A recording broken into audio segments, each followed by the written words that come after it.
we were just thinking, we're reflecting, Richard, on this time yesterday that 15-year-old girl was alive in Croydon and getting ready for school, getting ready to take the bus to go to school, and then it all ended the way it ended. Absolutely shocking, I'm sure you would agree. No, I would. It's so tragic. Another young life lost to knife crime, and it is an absolutely shocking case. And there's been a huge amount of work in this space over the last few years. I think back in 2016, the government banned zombie knives. In 2019, banned cyclone knives. The Prime Minister's already talked about what we can do more to increase sentencing for people trying to illegally import them, because they've been banned for sale in the UK. So some of these are being smuggled in illegally. We're going to quadruple the minimum sentencing on those. I just think this is just, though, for the friends and family of this young lady, just a horrendous case of violence on our streets, and I'm glad that the perpetrator has been caught and will face justice.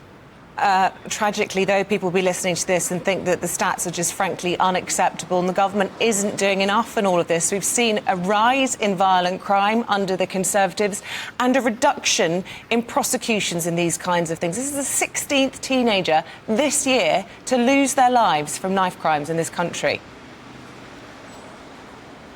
You know, there is a clearly an issue here. As I said, new legislation has been brought in. Sentences are being strengthened, which is vitally important as well. But overall, I think this is about us as a society really ensuring that we get across to people that there is no place for possession of a knife, and that, yes, the government will act with tougher sentencing. You know, we've got extra police, 20,000 plus now extra since when I was elected in 2019 out on the streets. But we also have to make it so socially unacceptable to carry a knife amongst every single group in society.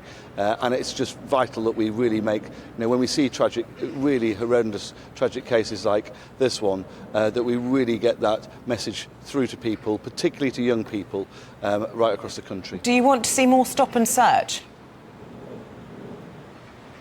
I'm certainly not against that. There are powers there, and local police forces can use them when necessary, when there are issues on the ground. We need to get these knives off the street. We've banned them, obviously, from sale in the UK. The zombie knives back in 2016.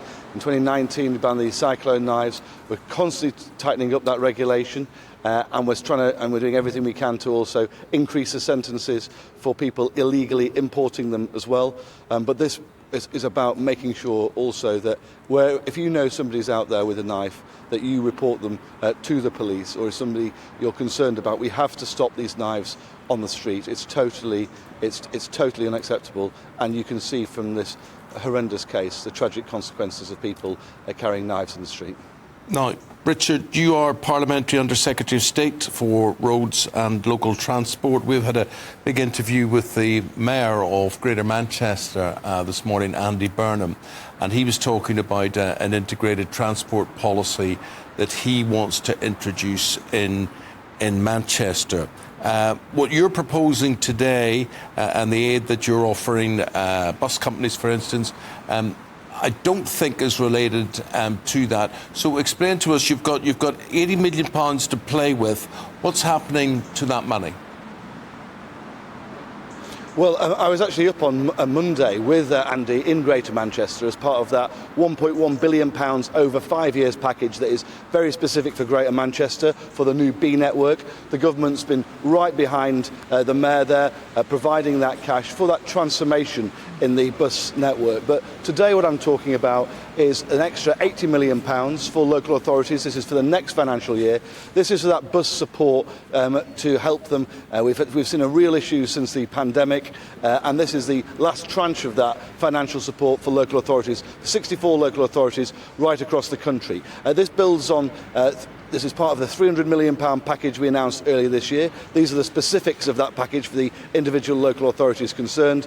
But it's actually part of a £3.5 billion package that we've put forward into supporting bus networks since March 2020. And that also includes what we've been doing to try and drive passenger numbers as well. So we're trying to protect routes with this money today. We've also been using the Get Around for £2 bus fare scheme, which means that single fares across England are £2 only. That's not the case in Wales or Scotland, and we've actually seen in England that's seen an over 10% reduction in the average cost of a fare in outside of London, in non-metropolitan England, which is great news, and that's helping to get people, particularly in rural areas, back onto our bus networks. Is this about trying to get cars off the road? And if so, why aren't you doing more to try and resolve many of the strikes that commuters who want to use public transport are having to endure? Because we're seeing more and more cars on the road because they can't rely on public transport. But this is about giving people choice. I don't want to tell people how they should operate. That's not where the government are. Our view is that we should ensure that public transport, particularly bus in local areas, is that positive alternative. That's what I want to see us doing. We're not, down Labour's line of trying to ban people, or in Wales, like they're putting 20-mile-an-hour speed limits across the entire country. I think we're in the business of offering a positive alternative. That's why in places like Greater Manchester, I'm very happy to work cross-party with the Labour mayor there. All the money he's getting, over £1.1 billion over 5 years, coming from central government. We're working similarly with Andy Street in the West Midlands as well to deliver that too. And then right across the country with things like the Get Around for £2 scheme, and also the support for bus networks across the country. It's all about ensuring we're providing a positive alternative. I'm not somebody who wants to go around telling people they can't do this, they can't do that. I'm around, and this government's about providing positive alternatives for people to travel. Look, regarding the strikes, and it's a fair question. What's happened is the government's put forward a pretty generous pay offer, which means that for a train driver, they'll see their average salary, which also has very generous pension and other benefits alongside it, but their average salary would go from £60,000 to £65,000 a year. I think that whether you're one of my constituents or one of your viewers, they'll think that's a pretty generous offer. What I'd say to the unions is, please put that offer to your membership. Let's get their view on it. Stop blocking them having their say. And actually, I think that £65,000 a year plus those very good pension and benefits is very good for your average train driver. And that's before overtime. Okay. I think it's really important that this dispute is resolved and they stop playing politics. Actually.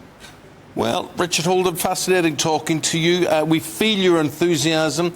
He's a man who's positive about his agenda, what he wants to do. We like all that talk about all that cross-party business there as well. We'll speak again soon sometime, Richard. Thank you very much indeed.